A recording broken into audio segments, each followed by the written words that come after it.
I was going to pay for my niece's college, but she used it against me as a weapon. You won't believe when I found out through the grapevine what she was actually spending my hard-earned money on. And by the way, she was going to have to go to a community college because she couldn't afford to go to the college of her dreams if it wasn't for me. But now I'm kind of stuck in a pickle. Do I take away this money from her and ruin basically her new career? Or do I say, you know what, you make mistakes, that's okay. Everybody makes mistakes, and do I continue to give her money? Guys, let me tell you what she did. In life, you sometimes have to learn some tough lessons, such as to not only show up for the people who show up for you. If you do not, you'll allow people who do not care about you to say what they want about you. You'll let them define you. This is something I tell my kids every single day. I hope that they'll go through life like that and not make the mistakes I made years ago.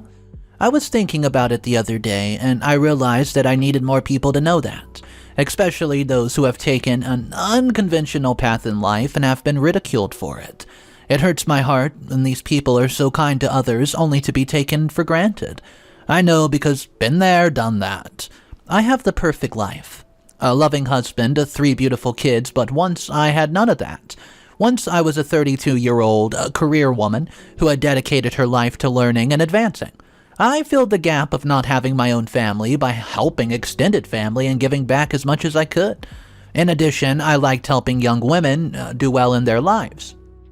Those things fulfilled me, though many people thought that I must have been quite sad. Unfortunately, my kind heart only led to one of the biggest heartbreaks of my life, when I decided to help my niece one day. My niece, Anita, just graduated high school and had done very well for herself. When she told me that she was going to community college because her parents could not afford to further her studies, I decided to fund my niece's entire college journey. I knew she was smart and would make her parents proud. Her brothers had only managed to disappoint her parents who had worked so hard. Anita really wanted to change her home situation, and she had motivation that I recognized, and I made her a bet. A bet on her, and even trusted her with full access to the fund. Some days after she graduated, the family came together for her graduation party.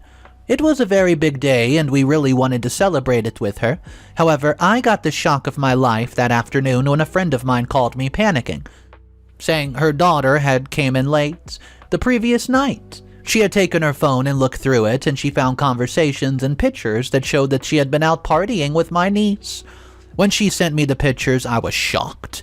It appeared that my niece had been a spending spree with her friends. Not only that, but was purchasing alcohol underage. Seeing as I still had access to the account I set up for her, something she did not think about, I logged in and checked the transactions. A significant amount of money had been spent at high-end stores and bars. Once the places caught my eye, and I was actually shocked that this person would allow my niece in. This behavior was unlike her and unacceptable and straight up appalling. The money. Yeah, the money was for her education and basic needs. Not for impressing her friends. I was fuming. I tried to contain myself at the party, but I could not. Especially when she told us that she would have to leave earlier because she needed to meet up with some friends. My mind could not help but drift to the earlier conversations with the friends. I was pretty sure she was leaving up to no good. I needed to curb this behavior before it got worse and ruined her future, so, like a good aunt, I pulled her to the side and confronted her with what I knew.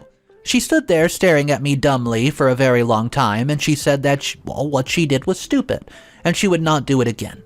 I asked her if something was going on, and that was causing her to act like this, and she had always been such a good kid. I understood that it felt like she had so much freedom now that she was done with school. But clubbing was dangerous, and it was also not legal. I then asked her why my brother Carlos even allowed her in the club. Yes, one of the places she was pictured in was the club my brother co-owns with his buddy. I asked her if she knew that he was in there and did he let her in. She did not get a chance to respond because suddenly my sister shows up. She asked me why her child was looking so sad and why I was screaming.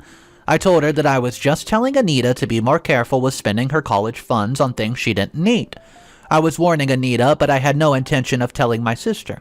Somebody else would have, but I know kids make mistakes and it happens. However, Anita decided to be too smart for her own good and claimed that I was lecturing her while she was just living a little. Sure, she bought a few drinks with the money, but she had no idea I was watching her. Then my sister shocked me when she told me that she knew about it and it's no biggie. Not a big deal at all. She then asked if it was not better for her to buy her own drinks than to rely on some guy. Why was I even shocked that my sister lacked ethics when it came to this? She got pregnant at 16. So then I asked my sister if she knew her daughter was clubbing heavily, and Carlos allowed her into the bar. She asked what the big deal was because Carlos was family and it was safer at a family bar. So I asked what would happen if one of her friends had something happen to her at the bar. Our family was going to be in so much trouble because of it. They were kids, and this type of behavior was not to be encouraged. My sister then said that she was tired of me being Miss Goody Two-Shoes. Where had it led me? Suddenly, I noticed that the music had stopped and everybody was looking at me. I told her that I was accomplished and doing well for myself, and she then asked where my child was. I was to leave her child alone and nag my own kid, but wait, I don't have one. Well, that one went straight to my heart. She had no idea what battle I was fighting. How could she be so insensitive? Can you believe that other family members felt the need to chime in after it? They said that I should let the child live a little. She was only drinking at Carlos's bar. It was not like she was out there accepting drinks from random men. Besides, she was going off to college soon. Early exposure would help her deal with the peer pressure. I told them they don't understand. I had friends who fell for this kind of lifestyle and ruined their future. I didn't want her to end up like that. I was then told to let the kid be a kid. I knew nothing about raising kids apparently, and I had none of my own. In addition, my life of fun had landed me single and unhappy. I stood there frozen as everyone got their opinion on my life. Someone even said I needed to get a man to keep me busy. Then another commented that no man could deal with me nagging. Then somebody said that let alone have a kid. With me? Because I was so stuck up and I thought I was better than everyone, but in my head I was screaming for them to stop. But they wouldn't. Yet what they said got to me. Yes, I've lived my life in a boring way according to some people. Yes, books are more important to me than parties. I prefer to volunteer than go out on a bender, but that's just me. I've dated, but it never worked out because I was not allowed to be me. I accepted that I would struggle to find this, but I wanted a child. I thought of going through a clinic one day, but when I did the fertility testing, I was told I was unable to have kids. I've kept this secret for over 3 long years. I'm healthy, don't drink, don't smoke, and exercise every day. I love children, have saved enough money to even semi-retire if it were to be happening that I was a mom, but that's not in the cards for me. I've considered adoption, but it's not easy when you're single. They have no idea how I've cried myself to sleep. I did not care when they mocked my life romantically, but when they talked about children, that went too far. I walked out of there in the middle of their taunting and broke down in my vehicle. Something changed within me that day, and I remembered every single person who had talked about me. At some point, I've helped every single one of them and not expected a thing back. They benefited from having me in their lives, but they treated me this way. Maybe it's time for me to take my kindness back if I was so useless. I thought about it for a very long time. Took inventory of my life and realized that I lived for other people instead of myself. But those people did not care or appreciate it, so what's the point? So I woke up one day and decided to be, well, I'm not going to use the word, but I removed family members from my gym plan, health insurance, pet insurance, TV subscriptions, traveling benefits, and every single thing that I could think of. It took me hours to do it because I was helping so many people. Once I was done with that, I sent out my regrets for things that I've been invited to, where I would not be expected to contribute because I'm not going to be there. For example, a wedding, where I was asked to buy a $500 gift card off the registry for a distant cousin that I never met. I even backed out of a run that an aunt of mine organized.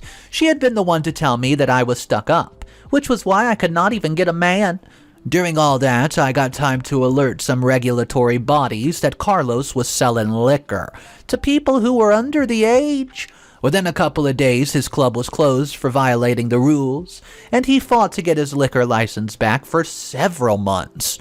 In the end, he sold his shares to the club and had to get into some other business. I remember when he found out what I had done. He showed up at my office, absolutely fuming, demanding to see me. The receptionist said he looked like a crazy man, so she did not let him up. I only saw footage later that day of him being dragged out by security. I sent him a message telling him that if he did this stunt again, I would get him arrested. Already, he had violated his liquor license, and they were dying to get their hands on him. My brother does not speak to me anymore these days after I, quote, ruined his career. He did that to himself when he allowed underage kids into the club. Do you know how many accidents are caused by people drinking under the age? He joined the club of the people who hate me and the family, which is pretty full. I would not be shocked if I heard that they had a monthly meeting to discuss how much they hated me. Let us just say that some people in the family relied on my connections and endorsements to get certain things. I am that influential here, due to knowing many people in business and law enforcement. I've met most of these people while having charities, something that I'm very passionate about. These lifelong friends have helped so many of my family members when they were in a pickle. Without me, some of the family would not even be where they're at today. Unfortunately, they got cocky and decided to attack me on something very sensitive, and that turned into a problem for them. You know, being like this is one of the most refreshing things in the world. I have less stress in my life when my phone is not full of people begging me for favors. I now only have people who care about me and would go lengths for me as I would do for them. As for my niece, the person who caused that humiliating scene at her graduation party, I did not spare her and her mother. I regretted ever offering help. If she wanted to do all these things, she could have done it with her parents' money. She did not have to do it with mine. I might have been sparing her if she apologized for what happened at her graduation, but I got no such thing. There was radio silence from Anita and her mom after what happened. Nobody checked in on me to make sure that I was okay, even though I looked visibly upset. That told everything I needed to know about where we stood, so I took back my blessing. She did not need it. College funds were for well-behaved, respectful, hard-working people, not those who squandered away opportunities. I blocked her credit card and removed her as a beneficiary without even saying a word to her. Later that week, she calls me, telling me that her cards weren't working and she needs to pay for her semester. I told her that I was no longer going to be paying for her college. She was shocked, saying that I promised her. I told her, well, I changed my mind. I did not feel it was worth it because she did not have respect. I then told her to blame her mother for the way that she had spoken to me. She could ask those family members who defend her behavior to pitch in. I'm out of here. She gets hysterical, begging me to reconsider, but she was met with a stone-cold wall. Eventually, I got tired of dropping the call. She then sent me a million texts that I did not open. She must have told her mom because soon my sister calls me and tells me that I was fake. I told her that I learned from the best, and she and her daughter, they acted so grateful, but when I had stipulations about how my money was to be spent, they turned on me. It was a college fund, not a party fund. So, I told them about how money was to be spent, and they turned on me. You know, come on, they did not need it, right? I told them that, and since they could not use it for college, I'll keep it. It was my money, and I had every right to take it back when it was being misused. I hung up on my sister because I was not interested in what she had to say anymore. She was just going to try to guilt-trip me into giving her daughter back the money. Of course, my sister refused to accept the fact that I was not going to change my mind. She called and texted nonstop till she eventually stopped, and she was not going to get a hold of me anyways because I was so busy doing other things. I decided to take my first leave from work in years and enjoy my life. I've been living for other people so much that I forgot what living for myself is like. I stopped posting on social media or even being online at all because I was focused on what made me happy. During this time, I met a man who changed my life forever. I had no idea, but he was about to change the trajectory of my whole life. He was a widowed businessman with 2 kids who wanted to work with a foundation I was associated with. It supported victims of cancer. He lost his wife to cancer 3 years ago. Darren and I grew connected very easily, and our lives integrated a lot over the coming months. Soon he was my confidant and someone whose opinion I valued above everyone else. If he had not been there for me, I don't think that I would have been able to deal with what my sister did to me. My sister and her daughter decided to take what happened between us to the public platform. Yep, and smear my name. They did not mention my name, but it was clear who they were talking about. What happened became distorted, making me sound like I was on a power trip. I lost it and decided to fight back. I should have held my head up and ignored them, but my anger was too much. I regret stooping down to their level and spending so much time defending myself. I should have just sent them a cease and desist and then moved on with my life. What happened took a toll on my mental health, especially as more people in my life found out. I felt like everyone was talking about me, so I isolated myself and became very negative. Thank goodness Darren was there to call me out. He reminded me that he was there for me, and nobody thought as badly about me as I did. Shutting out my friends would not be the best way to go about it. He also encouraged me to stop communicating with my sister. By responding to her, I was fueling her fire. It was becoming messing with my mood and also causing me to not trust anyone around me. Looking back, I'm so grateful that Darren spoke to me and I finally stopped responding. I only saw some of the comments later on, and I have no idea why they were hidden, but she spoke about me being childless again. If I had seen them at the time, I doubt I would have backed down. I chose peace and to walk in the light, but what did that do for me? It got me sued by my niece for breaking a promise. I remember the sheer disbelief I felt when my niece sent me a letter requesting I pay her the money for the college fees, or she's gonna take legal action. My response was that I would do no such thing. We could meet in court. In addition, where had she even gotten the money to take me to court? I knew that she did not have money and was obviously trying to do a scare tactic, or so I thought. Turns out she was actually very serious, and I found myself in a courtroom. This time, I did not allow my emotions to get the better of me. Oh no. I gathered up all the evidence I had, as well as the conversations we had, and then I got one of the best lawyers in the city. This was a woman whom I worked with years before, when a woman's shelter I supported was nearly closed down by a property development company. When I told her I need help, she dropped everything and built a very strong defense for me. We were not even in court for a month. Even though Anita tried to drag the case on, she only managed to do so for 3 weeks. Meanwhile, I had proof from the beginning that she had to use the money for college or expenses related to college. She tried to argue that partying was also part of college, and since she only spent a percentage of the money, it didn't count. She went on to say it was unfair because without my funding, she was on the verge of losing her spot in college. My question was this: how she had money for a lawyer, yet not for college, huh?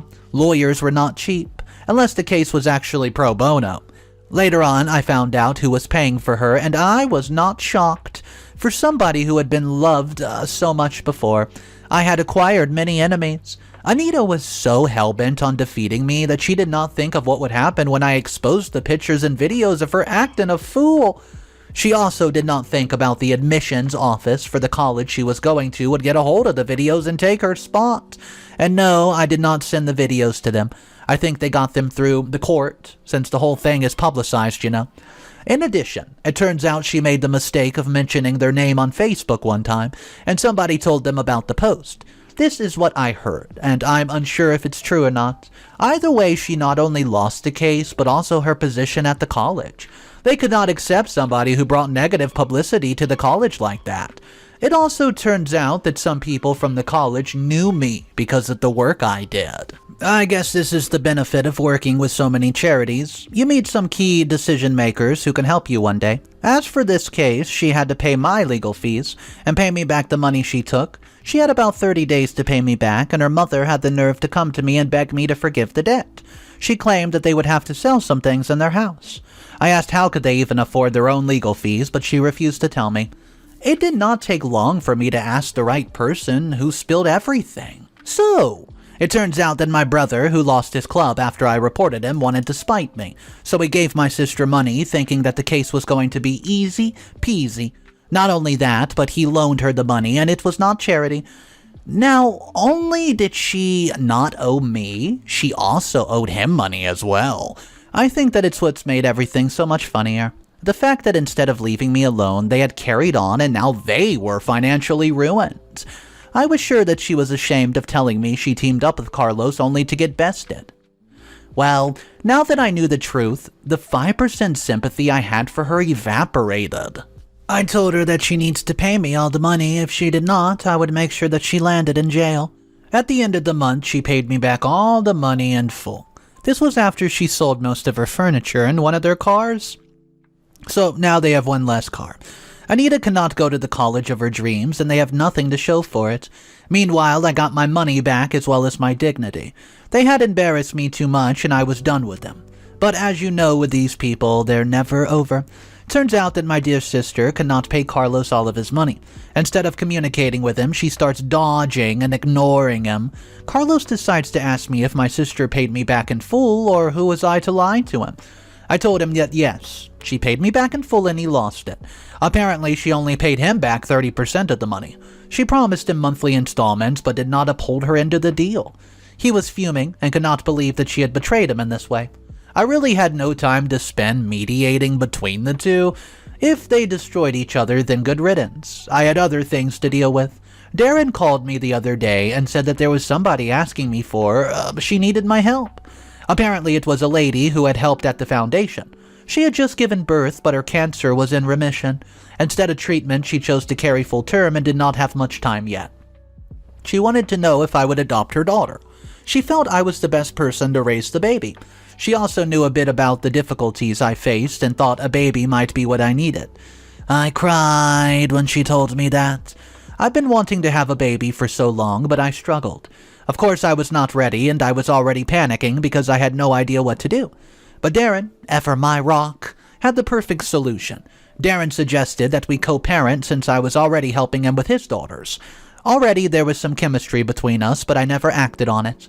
Let us just say that in time, I was preparing to adopt Helen. Sparks flew, and we could not deny the connection. Maybe it's crazy of us, but we got engaged, not wanting to waste time, and within 3 months we were married and Helen's legal parents. Helen's mother passed away shortly after, but she left Helen in safe hands.